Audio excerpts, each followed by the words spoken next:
Hi there, my name is Catherine from Catherine's Book Reviews at kwbookreviews.com, and today I'm going to review a book called Riot Most Uncouth by Daniel Friedman. And here is the cover. And basically I'm going to start off by telling you the plot of the book. So basically this book stars Lord Byron. He is 19 years old and a student at Trinity College. The year is 1807, and unexpectedly, a girl named Felicity is murdered at the college. And so Byron, of course, has to get involved, and the whole plot of the book is basically Byron just trying to figure out what happened to Felicity, like who killed her, why was she killed. He's just trying to figure out what happened to her in all entirety. And I'm going to go ahead and rate this book 3 stars out of 5. I think there are a lot of redeeming qualities to this book, but I also think there are a lot of downfalls to this book, which is unfortunate because I wanted to like it a lot more than I did. So I'm going to start off by talking about the good qualities of the book. And the first thing, my favorite thing about this book is the humor. It's really funny. The whole thing made me laugh, especially in the beginning. There's a lot of quick one-liners, they're slick, and you're not expecting them, they come out of nowhere, and it's so funny. And Byron is a really funny guy. A lot of books, I feel like, when people are just sort of writing about Byron, especially in fiction novels, they forget to mention the fact that Byron is a funny guy. And I think Daniel Friedman does a very good job of showing that Byron is much more, of course, he did use like the womanizing thing in this book, but he does a good job of showing that there was more to him than his womanizing persona, and I really appreciated that. And I can also tell, along with the humor thing, this sort of goes with it, I can tell this book is really well researched. And I'm not like a Byron scholar or anything like that. I mean, I do research on Byron because I love him. I think he is a great writer, and I think he is really underrated, especially in this day and age. But I can tell there was a lot of research put into this book.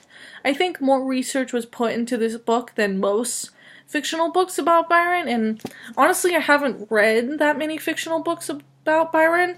I do think this is my favorite one though, just because I think when you go deep into it you realize there is a lot more to Byron than what people say, and I, as a person who loves Byron and appreciates him for the things that people don't necessarily see, appreciate that.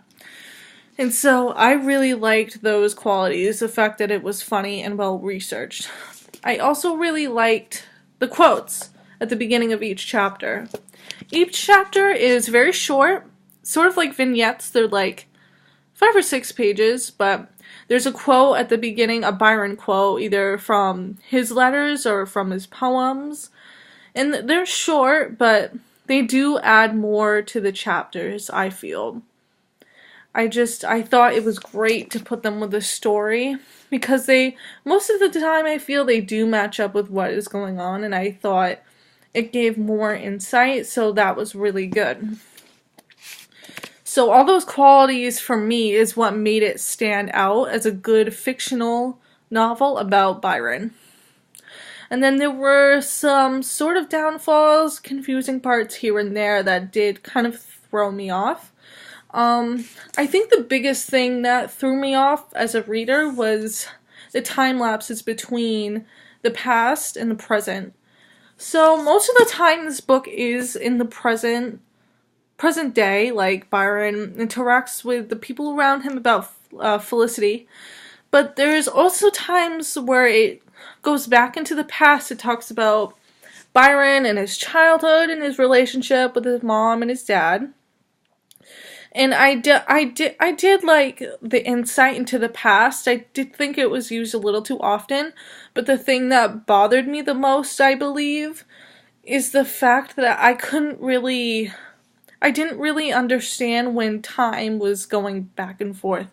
Like, sometimes I'd be reading, he would just be in the present time and everything would be going on. There was like a plot, and then I would keep reading and then realize, oh, now he's in the past. Like, it would talk about his mom. And I'd be like, oh, he's in the past now. So there was really no warning to tell us as readers that, oh, okay, we're switching, like, we're not in the present anymore, we're going into Byron's childhood. And it was confusing for me. Maybe this is just a problem that I have, and maybe I wasn't paying attention, although I think I was. But I didn't really like that. And, I also didn't really like the plot. I mean, the plot, of course, was good. It kept my attention. I read this book the full way through. I think the ending did fall a little flat, which was disappointing, but, I don't know. I expected a lot more from this plot, and I think when I did buy this book, I didn't really read too much about it. I was just expecting a historical fiction, and this is not a historical fiction novel, it's a murder mystery. And I don't really read murder mysteries, I'm not a huge fan of them. And so the pacing of this book was very quick, it was very gory, I wasn't expecting that. I did think it was pretty cool, but overall I wasn't a huge fan. And the way, when you find out about Felicity's death, I don't know, it didn't surprise me that much. I mean, I wasn't like jumping out of my chair or anything like that, so I was kind of sad about that. In the ending, it just sort of ended, and I don't know, I was expecting a lot more from this book. And again, as a person who loves Byron and appreciates Byron, I do appreciate this book.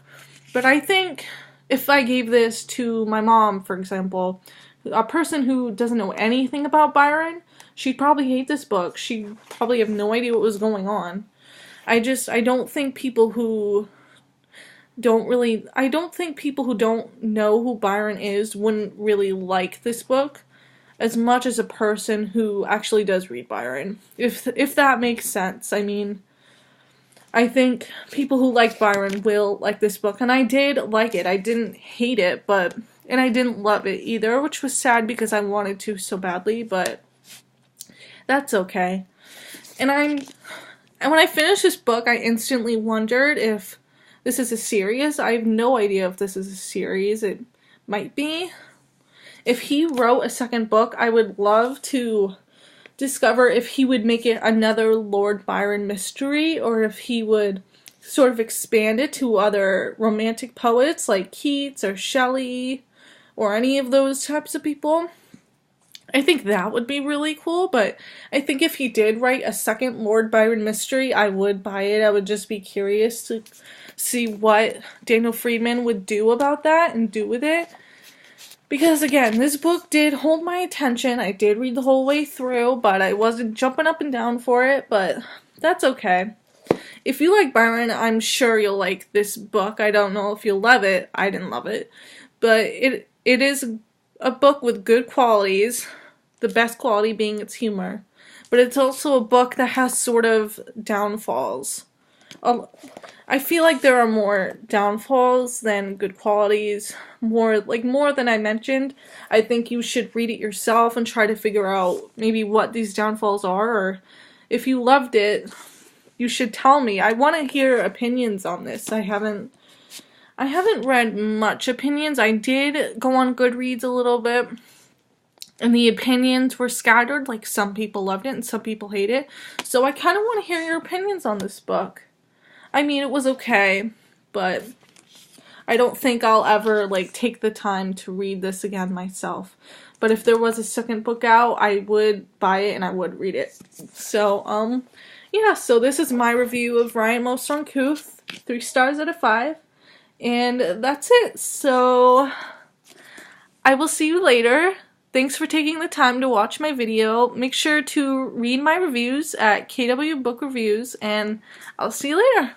Bye!